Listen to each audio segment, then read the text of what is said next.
పల్నాడు జిల్లా అచ్చంపేట ఎంపీపీ ఎన్నిక రసవత్తరంగా మారింది. ఎంపీపీ పదవి దక్కించుకునేందుకు ఎంపీటీసీలను కిడ్నాప్ చేశారు నేతలు.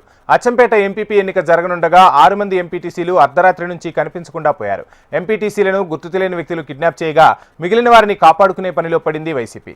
మరోవైపు కిడ్నాప్ వ్యవహారంతో అదృశ్యమైన 6 ఎంపీటీసీల కుటుంబ సభ్యులు ఆందోళన వ్యక్తం చేస్తున్నారు. ఎంపీపీల కిడ్నాప్ వ్యవహారానికి సంబంధించిన ఫుల్ డీటెయిల్స్ మా ప్రతినిధి నరసింహారావు అందిస్తారు. నరసింహారావు. పల్నాడు జిల్లా పెద్దకోరపాడు నియోజకవర్గం అచ్చంపేట మండలం ఎంపీపీ ఎన్నిక రేపు జరగనుంది.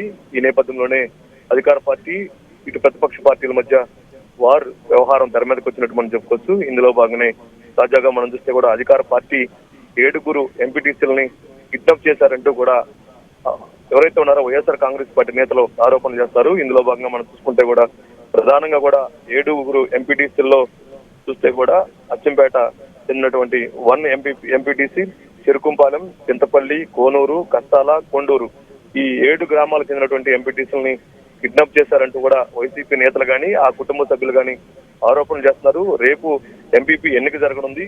అధికార పార్టీ నేతలు ఎగిర్చి కిడ్నాప్ చేస్తారంటూ కూడా వైసీపీ నేతలు ఆరోపణలు చేస్తారు. కానీ ఇక్కడ ఎవరైతే ఉన్నారో అధికార పార్టీ చెందినటువంటి వాళ్ళు మాత్రం ఎక్కడా కూడా కిడ్నాప్ చేయలేదు. వైఎస్ఆర్ కాంగ్రెస్ పార్టీ యొక్క విధి విధానాలు నచ్చకనే కొంతమంది తెలుగుదేశం పార్టీలోకి వస్తున్నారు. అంతేకాకుండా కూడా అభివృద్ధి చూసి తెలుగుదేశం పార్టీలోకి వస్తున్నారంటూ కూడా ఎవరైతే ఉన్నారో అధికార పార్టీ చెందినటువంటి నేతలు చెప్తున్నారు. సో మొత్తంగా మనం చూస్తే మాత్రం రేపు అచ్చంపేట ఎంపీపీ ఎన్నిక జరగనుంది.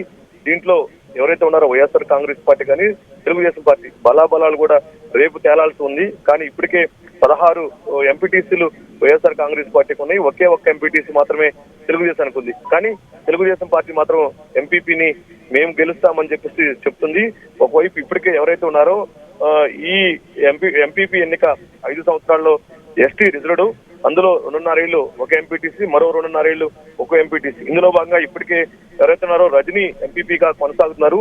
ఆమె ఆ 2.5 ఏళ్లు ముగిసింది. ఎవరైతే ఉన్నారో సొరణాబాయి, బూక్యా సొరణాబాయి అని మహిళా ఎంపీపీగా కూడా ఆమె ఎక్కనుంది. అయితే ప్రస్తుతం ఈ లోపలనే వైఎస్ఆర్ కాంగ్రెస్ పార్టీలో విభేదాలు రావటం కానీ దీంతో తెలుగుదేశం పార్టీ క్యాచ్ చేసుకున్నట్టు మనం చెప్పుకోవచ్చు. ఇందులో భాగంగానే వైఎస్ఆర్ కాంగ్రెస్ పార్టీ చెందినటువంటి ఎంపీటీసీలు తెలుగుదేశం పార్టీకి సహకరిస్తారని కూడా మనం చెప్పుకోవచ్చు. అయితే ఒకవైపు కిడ్నాప్ అని వైఎస్ఆర్ కాంగ్రెస్ పార్టీ చెబుతుంది. అధికార పార్టీ మాత్రం అభివృద్ధి నేపథ్యంలోనే మా దగ్గరకు వస్తున్నారని చెప్పి చెప్తుంది. సో మొత్తంగా మనం చూస్తే మాత్రం రేపు అచ్చంపేట ఎంపీపీ ఎవరు గెలుస్తారనేది వేచి చూడాల్సిన పరిస్థితి ఉంది. వంశీ. Thank you Narasimha Rao.